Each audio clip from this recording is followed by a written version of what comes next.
So గురుగారు మనం ఇప్పటివరకు మాట్లాడుకున్నాము. వశీకరణ అంటే ఏంది, హిప్నోటైజేషన్ అంటే ఏంది, దానికి విరుగుడు ఏందో గారు మీరు క్లియర్గా చెప్పినారు.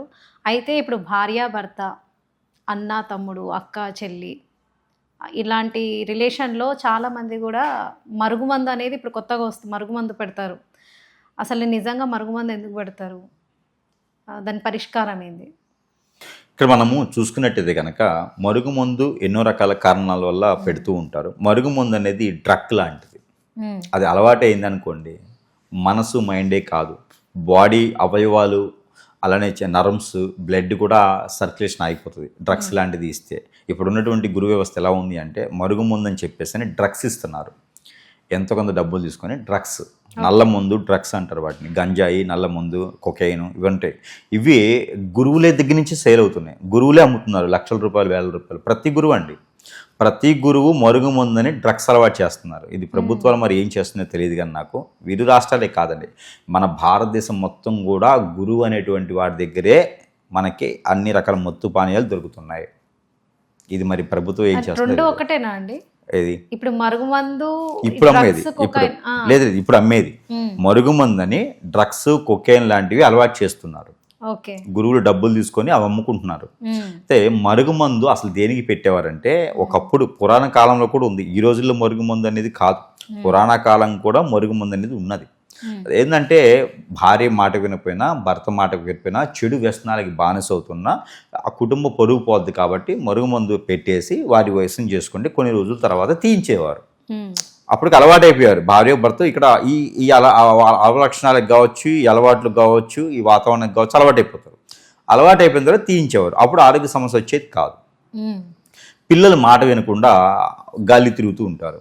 ఎదిగేటువంటి జీవితం కాబట్టి వారికి మందు పెట్టేసి, అంటే ఇది మరుగుమందు పెట్టేసి వారి వశం చేసుకుంటే వారు చెప్పినట్టు వింటారు. ప్రపంచానికి లోక కళ్యాణార్థం కాకపోయినా వారి ఇంటి కోసం బాధ్యతగా ఉండేదానికి చేసేవారు. ఇది మరుగుమందు పెట్టేటువంటిది. ఈ రోజుల్లో ఎవరినైతే కళ్ళ కనిపిస్తే వాళ్ళకి మరుగుమందు పెట్టాలి, ఎవరు కనిపిస్తే వాళ్ళకి పటాయించాలని చెప్పేసి అందరూ ఎట్లయిపోయినారంటే, నాకు వాళ్ళ భర్త కావాలని, నాకు ఈ భార్య కావాలని, వాళ్ళ కుటుంబం ఎట్లా పోయినా పర్లే, వాళ్ళ పిల్లలు ఏమైపోయినా పర్లే, వాళ్ళ చిట్టుకోలు కుట్టుకోలు పోయినా పర్లే, సంసారం నాశనం అయిపోయినా పర్లే, మనం బొగ్గులేస్తాం, నిప్పులేస్తాం. అందులో సంసారం నిప్పులేసి మన వైపు లాక్కునే దానికి నిజంగా అండి పెళ్ళి అయిన వారికి ఎక్కువ మంది లైన్ వేస్తున్నారు. ఈ మధ్యన పెళ్లి కాని వాళ్ళని వదిలేసేసి పెళ్ళి అయిన వారికి లైన్ వేస్తున్నారు. పెళ్లి కాని వాళ్ళేమో కోలివింగ్ అంటున్నారు, పెళ్ళి అయిన వాళ్ళేమో ఈ రకంగా బలవుతున్నారు. మరి సమాజం ఎడిపోతుందో తెలియట్లేదు. మరుగుమందని చెప్పేసి అని ఇంకోటి అమ్మేటువంటి గురు వ్యవస్థ కూడా దరిద్రం అయిపోయింది. వారికి కావాల్సిన డబ్బులు అని చెప్పేసి అని ఏది పడితే అది అమ్ముకుంటా ఉన్నారు ఆన్లైన్లోనూ. అదొకటి వ్యవస్థ, ఇది ఒక నాశనం పట్టడానికి అనమాట. డబ్బుకు విలువ లేదు. ఏ పని చేసుకున్నా సాయంత్రానికి 1000-2000 రూపాయలు సంపాదించుకుంటున్నారు. ఒకప్పుడు డిగ్రీ చేస్తే కాళ్ళు చెప్పులు అరిగిపోయేలాగా ఆఫీస్ చుట్టూ తిరిగేవారు జాబ్ కోసం, తినడానికి లేకుండా వారాల అబ్బాయిలాగా ఉండేవాళ్ళు. ఈ రోజుల్లో డబ్బుకి విలువ లేదు. ఏదో ఒక పని చేసుకుని బతుకుతూ ఉన్నారు. చివరికి లేకపోతే దొంగతనం చేస్తున్నారు. అంత ఓపెన్గా అయిపోయింది అనమాట ఈరోజు డబ్బుకి విలువ లేకపోవడం వల్ల. వాళ్ళందరూ కూడా ఏదో ఒక గురువుని సంప్రదించేసి మరుగుమందు తీసుకొని పెట్టేస్తున్నారు. అసలు ఈ మరుగుమందు ఎలా తయారు చేస్తారంటే, మరల మాతంగి అని చెట్టు ఉంటుంది, టచ్ మీ నాట్ అని ఒక చెట్టు ఉంటుంది. ఈ 2 చెట్లతో మనం ఇంట్లో ఉండేటువంటి ఇంగిరెలు, మునగాకు, చింతాకు, ఈ ఆకులు తీసుకొని గాలికి కాకుండా ఎండబెట్టాలి, నీటని ఎండబెట్టాలి. ఒక 3 రోజులు ఎండబెట్టాలి. ఎండబెట్టి పౌడర్ కొట్టుకోవాలి, మన కరివేపాకు పౌడర్ లాగా. అలానే ఇవన్నీ కొట్టుకొని దాంట్లో జాజికాయ ఒకటి వేయాలి. అలానే ఈ యొక్క జాజికాయ వేసి కుంకుమ పువ్వు, సాఫ్రాన్ అంటారు, అది కొంచెం వేసేసేయాలి. ఆ నల్ల మిరియాలు ఉంటాయి, బ్లాక్ పెప్పర్ సీడ్, అది ఒక తీసుకొని వేసేసి పౌడర్ కొట్టుకొని పెట్టుకోవాలి. పౌడర్ కొట్టుకొని పౌర్ణమి రోజు పెట్టుకొని మనకి బాగా తలుచుకోవాలి. దేవుడి దగ్గర పెట్టేసి ఒక నైవేద్యాన్ని దేవుడి దగ్గర పెట్టేసి, నా భర్త నాకు మాట వినట్లేదు, నా భర్త నా దగ్గరికి రావాలి, నా భర్తకి ఎన్నో రకాల అవలక్షణాలు, అలవాట్లు ఉన్నాయి, చెడు అలవాట్లు ఉన్నాయి, వాటి నుంచి తొలగిసి అక్కడ ఎలాంటి చెడు జరిగినా ఇందరితో పోవాలని చెప్పేసి అని అమ్మవారి దండం పెట్టుకొని, మనకి ఆంజనేయ స్వామి సింధూరం ఉంటుంది, ఆంజనేయ స్వామి సింధూరం పాపిడి బొట్టు పెట్టుకోవాలి. అది చేసినంత వరకు కూడా పెట్టుకొని ఆ స్త్రీ ఉదయించే సూర్యుడికి చూపించేసి, తులసిమాత దగ్గర చూపించేసి, దేవుడి దగ్గర చూపించేసి, ప్రతిరోజు ఒక చిటికెడు పౌడర్ని తీసుకొని అతను తినేటువంటి వంటలో వేయాలి. ఇది ఇంట్లో ఉండేటువంటి న్యాచురల్ ఇంగ్రీడియల్స్. అది ఆ చిటికెడు ఒకటి తీసుకొని దాంట్లో తినేటువంటి పదార్థాల్లో రోజుకు ఒకసారైనా, ఎప్పుడు కుదిరితే అప్పుడు రోజుకు ఒకసారి పెడితే చాలు. ఇలాగా ఒక 41 days పెట్టాలి. 41 days పెడితే తనకి ఎప్పుడు ఎలాంటి జరిగినా, తనకి ఇంతకుముందు ఎవరైనా చేయించినా అదంతా వెళ్ళిపోతుంది. వెళ్ళిపోయేసి భార్య పెట్టిందే ఉంటుంది. ఈ భార్య ఎంత ప్రేమతో పెట్టిందని ఇక్కడే తెలుస్తుంది మనకి.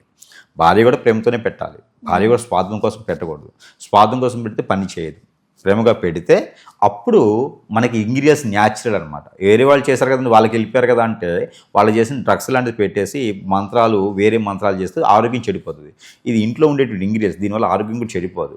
ఈ రకంగా చేసుకొని డైరెక్ట్గా పెట్టుకోవచ్చు. పెట్టుకుంటే భర్త దగ్గర అవుతాడు, అప్పుడు వీళ్ళకి ఇబ్బంది లేకుండా ఉంటుంది. అలానే భార్య దూరమైంది భర్త పెట్టాలి. భర్త పెట్టాలన్నప్పుడు ఏం చేయాలి అంటే ఈ లవంగాలు ఉంటాయి, ఈ లవంగాల పైన బుడుపులు ఉంటాయి, మీకు అందరూ చూస్తుంటారు, లవంగాల పైన బుడుపులు ఉంటాయి రౌండ్గా, అవి తీసుకోవాలి. ఒక 20 గ్రాములు సుమారుగా అవి తీసుకొని, వెల్లుల్లిపై పొట్టు ఉంటుంది, మనకి చిన్నులపై ఉంటుంది కదా, దానిపైన పొట్టు ఉంటుంది నల్లగాను, అది తీసుకోవాలి. తర్వాత సోంపు, మనం రెగ్యులర్గా వాడేటువంటి పచ్చి సోంపు ఉంటుంది, ఆ సోంపు తీసుకోవాలి. వాము తీసుకోవాలి. అలానే ఇంగువ, ఇవన్నీ ఇంగ్రీడియంట్స్ తీసుకొని లైట్గా ఫ్రై చేసి పౌడర్ కొట్టుకోవాలి. ఈ పౌడర్ని దాచిపెట్టుకొని ఉదయించే సూర్యుడి చూపించుకోవాలి. అలానే ఆంజనేయ స్వామి గుడిలో కానీ లేదా లక్ష్మీనరసింహ స్వామి గుడిలో కానీ పాదాల వద్ద పెట్టించేసి, నా భార్య ఇలా చెడు వ్యసనాలకి ఎవరో మాటలు విని వెళ్ళిపోతూ ఉంది, దానివల్ల సంసారం అంతా దూరం అయిపోతుంది, కాబట్టి నేను తప్పనిసరి పరిస్థితులు పెట్టాల్సి వస్తుందని చెప్పేసి అని భర్త బ్రహ్మచర్యం పాటించుకుంటూ నాన్ వెజ్ ఇలాంటి భుజించకుండా మనస్ఫూర్తిగా భార్య కావాలని చెప్పేసి అనుకుంటే ఈ యొక్క ఇంగ్రీడియంట్ని రోజుకు ఒక చిటికెడు, అంటే మనకు బొట్టు పెట్టుకుంది సుమారుగా ఫుడ్లో కలిపాలి. కలిపితే కనుక ఖచ్చితంగా అది భార్య అనేది దగ్గర అవుతూ ఉంటుంది అనమాట. ఈ ఇంగ్రీడియంట్ తీసుకుపోయి ఇంకోళ్ళు పెడితే కనుక పని చేయదు. ఇది కూడా భార్య కూడా పని చేయలేదు అంటే అనుకో, దీనికి మించినటువంటి, అంటే ఆల్రెడీ సెకండ్ స్టేజ్ థర్డ్ స్టేజ్కి వచ్చారనుకోండి, ఖచ్చితంగా మంచి గురువు దగ్గరికి వెళ్ళాలి. ఏదైనా పనికిరాని గురువు దగ్గరికి వెళ్ళారనుకోండి, వాళ్ళ అవసరానుసారం వేషధారంలో ఉంటారు. వీళ్ళు ఎలా ఉంటారంటే తలపాగా పెట్టుకొని, వెంట్రుకల తాళ్ళు కట్టుకొని, కాషాయ వస్త్రం ధరించేసి, బాన్ససం పెట్టుకొని, అలానే గోల్డ్ కలర్ కోట్లు వేసేసుకొని, 10 వేళ్ళు ఉంటే 12 ఉంగరాలు పెడతారు, కిరీటం పెట్టుకొని, సరే ఇంకా నా దగ్గర తీసుకుంటే నీకు దక్కుదల, లేకపోతే నువ్వు పనికిరాకుండా పోతావు అని చెప్పేసి అని బెదిరిస్తారు, భయపెడతారు.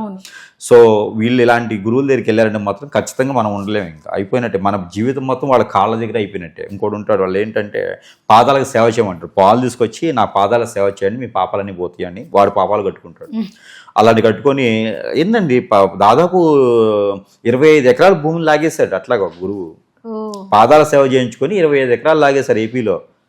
కాబట్టి ఇలాంటి గురు వ్యవస్థ దగ్గరికి వెళ్లకుండా, వాళ్ళని ఎంకరేజ్ చేయకుండా, ఏదైతే ఇంగ్రీడియంట్స్ ఇంట్లో దొరికే ఉన్నాయో ఇవన్నీ కూడా మా భార్య భర్తలు కావచ్చు, ఇంకా పిల్లలు కావచ్చు, ఎవరైతే చెడు వ్యసనాలు బారిస అవుతున్నారో వాళ్ళు బయటకు వెళ్లకుండా మళ్ళీ మన వైపు వచ్చేందుకు ఇలాంటి ఇంగ్రీడియంట్స్తో ఖచ్చితంగా భర్తనైనా భార్యనైనా పిల్లలైనా దగ్గర చేసుకోవచ్చు. వేరే వాళ్ళ కోసం ఆశపడి చూసామా, చెడ్డకరంతో చేసామంటే మాత్రం ఖచ్చితంగా ఇబ్బంది అవుతుంది అనమాట. అమ్మవారు ఎవరైతే వాసిమాత అంటారు అనమాట. వాసిమాత అంటే కాళికామాతలో మరొక రూపం అనమాట. 16 దశావతారాలు కాదు ఇది. వాసిమాత అనేది ఏంటంటే మన మనసులో మనస్ఫూర్తిగా సంతృప్తిగా ఉంటుంది, మనకు భూదేవి లాగా. వాళ్ళు ఏంటంటే రిలేషన్ కలిపేటువంటి వాసిమాత అంటారు, రిలేషన్ కలుపుతారన్నమాట. అలాంటి మాతని మనము మళ్ళీ తప్పుదారి పట్టించకూడదు, చెడుదారి పట్టించకూడదు, సరిగైనటువంటి రీతిలోనే భర్త కోసమే భార్య కోసమే చేసుకుంటూ ఉండాలి. అలానే దీనికి మించినటువంటి సెకండ్ స్టేజ్ థర్డ్ స్టేజ్ ఉంటుంది. ఈ సెకండ్ స్టేజ్ థర్డ్ స్టేజ్లో అది వారు చేసుకోవచ్చు, కానీ అది మనం మాధ్యమాల ద్వారా చెప్పేటువంటి విధానం అయితే ఉండదు. దానికి ఏదైనా కావాలంటే సంప్రదిస్తే వారికి సరైనటువంటి పరిష్కారం అయితే చూపించే విధంగా అయితే ప్రయత్నం చేయొచ్చు. సో చూసారు కదా, గురువు గారు ఎన్నో మంచి విషయాలు చెప్పుకొచ్చారు. అసలు మరుగుమందు ఉంటుంది, దాన్ని మంచిగా యూజ్ చేయొచ్చు, చెడుకు కూడా యూజ్ చేయొచ్చు. మంచి యూజ్ చేయాలి అనుకున్న వారు కూడా గురువుగారిని వెంటనే సంప్రదించి గురువుగారిని కాంటాక్ట్ అయ్యి మీ బాధలన్నీ కూడా గురువుగారికి షేర్ చేయండి.